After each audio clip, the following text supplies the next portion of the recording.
مولانا عبد القدوس گنگوئی رحمۃ اللہ علیہ عمر رسیدہ بزرگ تھے، صاحب حال تھے، اور قرآن حکیم سے انہیں بہت شغف تھا۔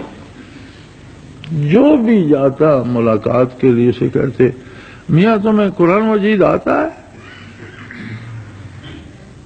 اچھا سناؤ۔ اب سارے لوگ تو حافظ نہیں ہیں، کہتے مجھے تو میں حافظ ہوں۔ اچھا کہیں سے تو آتا ہوگا؟ یہ صرف قل شریف آتا، اچھا وہی سناؤ۔ سورۃ فاتحہ سنا دو، وہ تو نماز میں روز پڑھتے ہو، بیٹھو سناؤ۔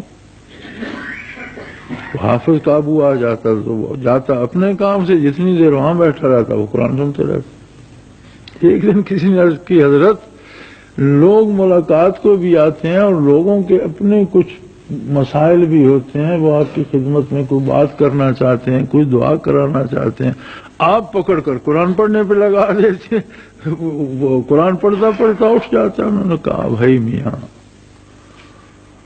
جو جس نیت سے آتا ہے اللہ اس سے واقف ہے، وہ کارساز ہے، اس کا کام بھی کر ہی دیتا ہوگا، ہم نے کیا کرنا ہے اس میں۔ جہاں تک میری بات ہے میاں، ہم تو مریں گے، قبر میں جائیں گے، وہاں حوریں آئیں گی، ان سے بھی کہیں گے بھی قرآن آتا ہے تو سنو، نہیں تو جاؤ۔ یعنی ان کی اس جملے میں آپ ایمان کی وہ جھلک دیکھیں اور یقین اور اعتماد دیکھیں کہ بابے کو کتنا یقین ہے کہ مریں گے، قبر میں جائیں گے تو حوریں آئیں گی۔ عذاب قبر بھی برحق ہے، اس سے ڈرنا بھی اچھی بات ہے، حساب کتاب بھی ہے، لیکن بندے کا یقین اور ایمان کیسا ہے کہ جب مریں گے، قبر میں جائیں گے، حوریں آئیں گی تو ان سے بھی کہیں گے بی بی قرآن آتا ہے تو سناؤ، نہیں آتا تو جاؤ۔ سیدنا فاروق اعظم رضی اللہ عنہ کے سامنے قبر کے فرشتوں کے سوال و جواب کی بات ہو رہی تھی، اور انہوں نے عرض کی یا رسول اللہ صلی اللہ علیہ وسلم جب ہم قبر میں جائیں گے اور فرشتے آئیں گے تو ہمارے حواس سلامت ہوں گے؟ آپ نے فرمایا بے شک۔ فرمایا پھر تو میں ان کے منہ میں پتھر ٹھونس دوں گا، یعنی انہیں لاجواب کر دوں گا، پھر فرشتے بات ہم سے کیوں کریں، پھر وہ ہم سے کیا پوچھ سکتے، ہمارے حواس بھی سلامت ہوں اور پھر وہ ہم پر سوال کریں۔ ایسے جواب دوں گا کہ لاجواب۔ عربی کا محاورہ آپ نے استعمال کرا کہ میں ان کے منہ میں پتھر بھر دوں گا، یعنی خاموش کر دوں گا۔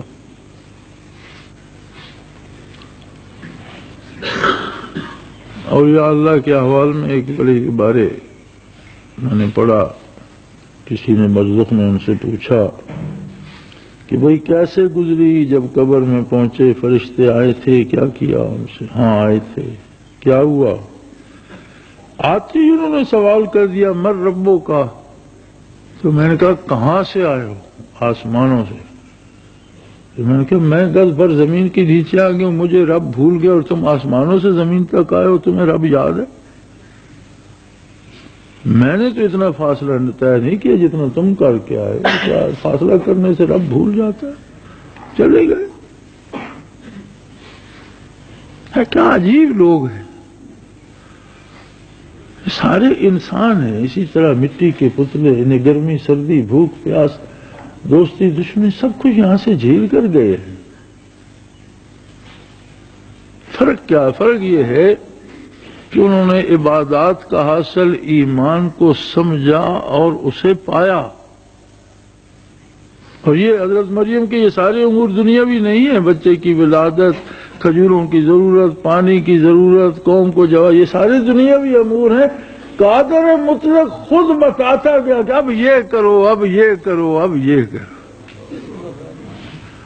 یعنی نور ایمان نصیب ہو جائے، حق الیقین نصیب ہو جائے تو امور دنیا بھی از خود حل ہوتے چلے جاتے ہیں۔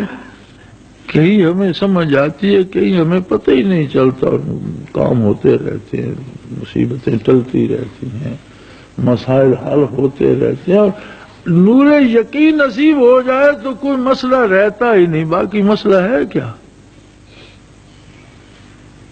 باقی تو مسائل کی حیثیت ثانوی ہے، ہوئے نہ ہوئے تو کیا ہوگا؟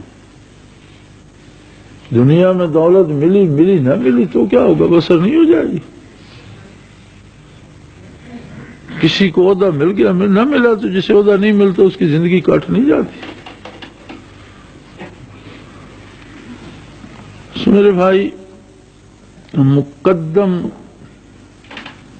دین ہے اور اس کے تابع دنیا ہے۔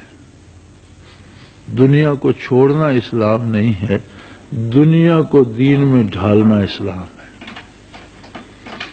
اللہ کریم وہ نور یقین عطا فرمائے جو امور دنیا کو بھی اتباع رسالت میں ڈھال دے اور دنیاوی کاموں کو عبادت کا درجہ دے دے۔ آخر دعوانا ان الحمدللہ رب العالمین۔